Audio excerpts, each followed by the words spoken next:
देखिए दोस्तों, हमारे घर पे आज क्या चीज़ बन रहा है। पूरी बन रहे हैं। इधर भी पूरी है, इधर भी देखिए पूरी मैं बना रही हूँ।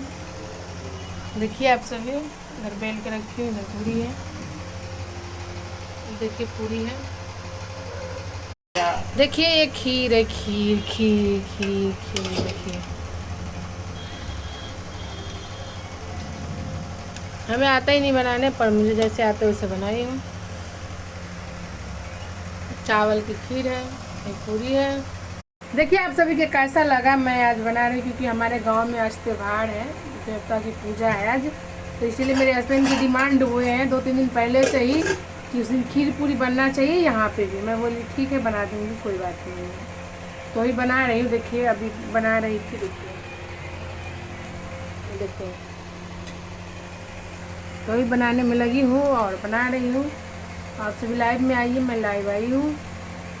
लाइव से प्लीज़ आप सभी सपोर्ट कीजिए, इंस्टाग्राम के, फेसबुक के, यूट्यूब के सपोर्ट कीजिए आप सभी। एक चैनल है मेरा छोटी कुशवाहा फन, एक है छोटी शॉर्ट वीडियो 15। Please support.